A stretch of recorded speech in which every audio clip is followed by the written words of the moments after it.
이전 동영상의 사례를 보면 우리가 얼마나 다른 여러 가지 인식층을 뒤죽박죽 섞어서 제대로 명료하지 못한 상태에서 어떤 계속되는 이슈들의 이면을 살펴보지 못하고 무의식적으로 반응하며 살고 있는지, 특히 감정체에 대해서 제대로 깨어서 살펴볼 기회, 즉 교육을 받은 기억이 없는 상태에서 부모나 동료, 교육, 문화, 사회적 시스템에 의해 조건화되어 내가 느끼고 생각하고 있다고 알고 있지만, 사실 조금만 깊이 들어가 보면 그렇게 외부적으로 나도 모르게 스며든 신념, 사고체계, 기타 등등이 구조화되어져 가는 속에서 사실 우리는 그냥 무의식적인 반응을 하며 살고 있는 경우가 대부분입니다.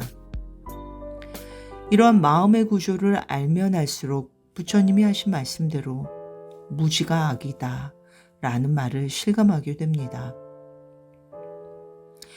우리들 인간의 인식은 비록 현실 속에서는 모두 한 가지 인식으로 통합되어서 느끼고 있지만, 세 가지 주요층, 육체적 인식, 감정적 인식, 정신적 인식으로 나뉠 수 있습니다.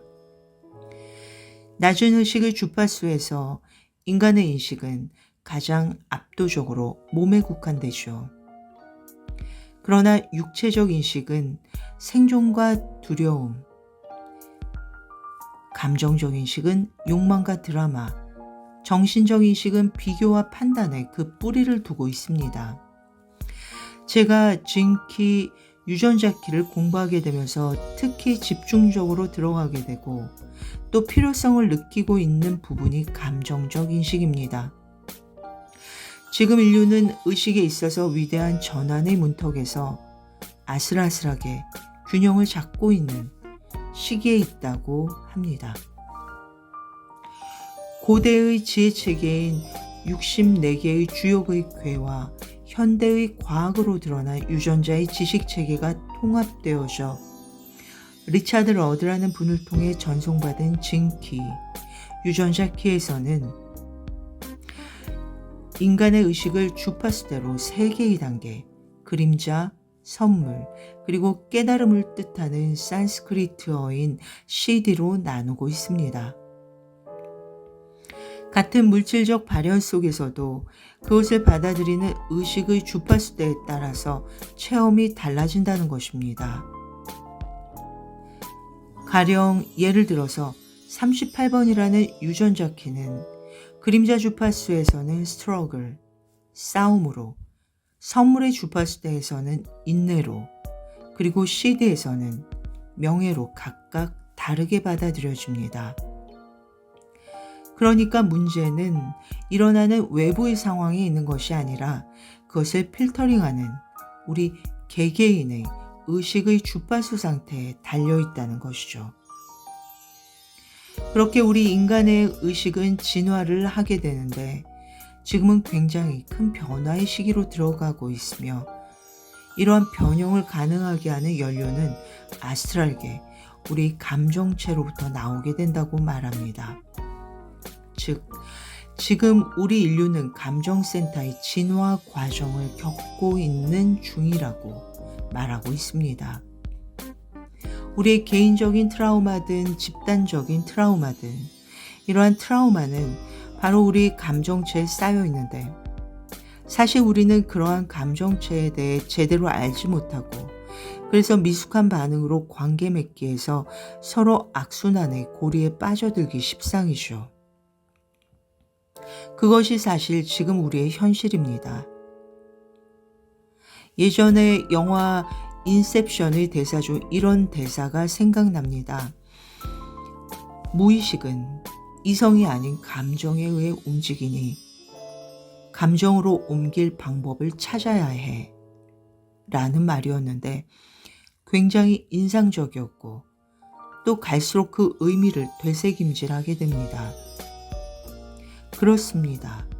우리의 감정, 형체가 분명하지 않으나 우리 거의 모든 반응의 이면에 숨어있는 에너지원으로서의 감정을 제대로 알고 있지 못하면 그래서 해체하고 흘려보내지 않으면 사실 우리는 처리되지 못한 누적된 감정체의 무의식에 그저 조종당하고 있는 것일 수 있습니다.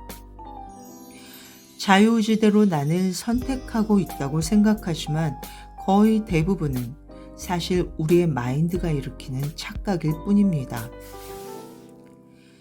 데이비드 호킨스 박사의 명저인 Letting Go, 놓아버림이라는 책에 이런 말이 나옵니다.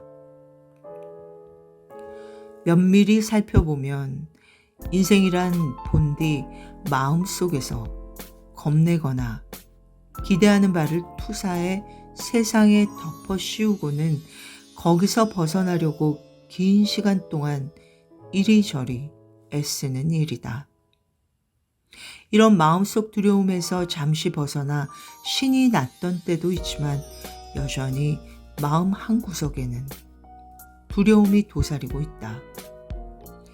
마음속 감정을 겁내게 된 까닭은 감정에는 엄청난 양의 부정성이 들어있어서 자칫 깊이 들어갔다가 압도당할지도 모른다는 두려움 때문이다. 또한 이런 부정적 감정을 두려워하는 까닭은 마음속에서 감정이 생기는 대로 놓아둘 경우 감정을 처리해줄 의식 기제가 없기 때문이다.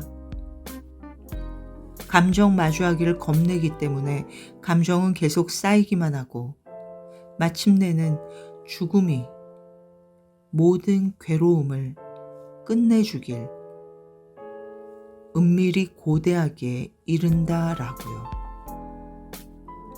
앞선 동영상에서 연님이 대화 주제로 꺼내놓은 천사표 캐릭터인데 상황 속에서 자꾸 소시오패스의 부류를 만나게 되고 괴로워하면서 나름대로 애를 쓰는데도 계속 더 많이 그런 비슷한 사람들을 만나게 되는 이유가 무엇인지 당사자가 없는 상태에서 사실 한계가 있기는 하지만 다음 동영상에서는 큰 맥락적인 측면에서 좀 더 구체적으로 살펴보면서 들어가 보도록 하겠습니다.